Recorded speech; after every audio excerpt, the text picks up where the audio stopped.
सद्गुरु श्री ब्रह्मचैतन्य महाराज गोंदवलेकर यांचं प्रवचन 5 मे. अभिमान न धरता कर्तव्य कर्म करावे. मला कळत नाही असे वाटणे ही परमार्थाची पहिली पायरी आहे. आपण अभिमानाने मला सर्व समजते असे मानून जगात वावरत असतो. खरोखर अभिमानासारखा परमार्थाचा दुसरा मोठा शत्रू नाही. अभिमान हा हरळीसारखा नाश करणारा आहे असे म्हणणे सुद्धा थोडे अपुरेच पडेल. कारण हरळी वाढली तर ती दिसते आणि म्हणून ती उपटून तरी टाकता येते. तशी अभिमानाची गोष्ट नाही. तो दिसत नाही आणि म्हणून तो केव्हा आणि कसा डोके वर काढील याचा पत्ताच लागणार नाही.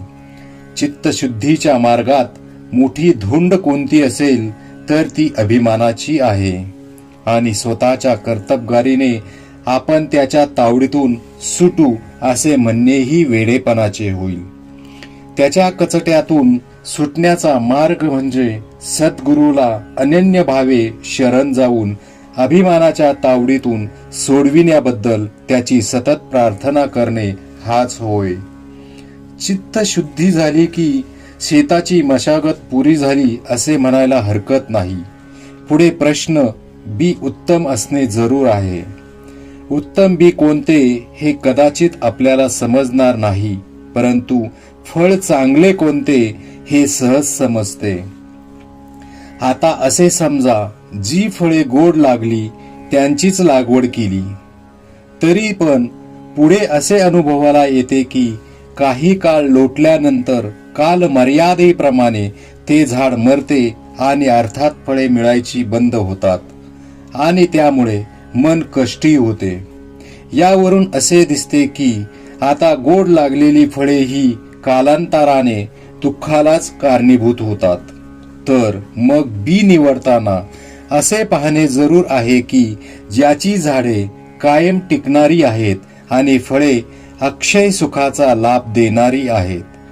जगात उत्पन्न झालेली अशी कोणती वस्तू आहे की जी अक्षय टिकेल? कोणतीही नाही असेच उत्तर येईल. म्हणून विनाशी फळाच्या आशेने केलेले कोणतेही कार्य सुखाला नेत नाही असे म्हणावे लागते. याकरिताच भगवंताशिवाय दुसऱ्या कोणत्याही फळाची आशा न ठेवता कर्तव्य कर्म करीत राहणे हाच सुखाचा मार्ग आहे आणि हीच उत्तम बीजाची पेरणी आहे. भगवंताची मनोभावे प्रार्थना करावी की हे देवा, तुझी भक्ती तुझ्याशिवाय इतर कोणत्याही फळाच्या आशेने न होईल अशी कृपा कर. त्या दृष्टीने आपणही प्रयत्न करणे जरूर आहे.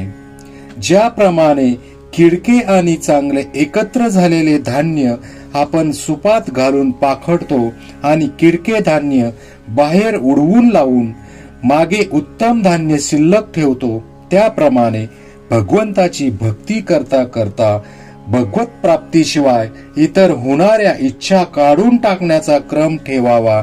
म्हणजे कालांतराने भगवंताकरिताच भगवत प्राप्ती अशी भावना दृढ होत जाईल. खरे सुख हे कायम टिकणारे पाहिजे. श्रीराम जय राम जय जय राम.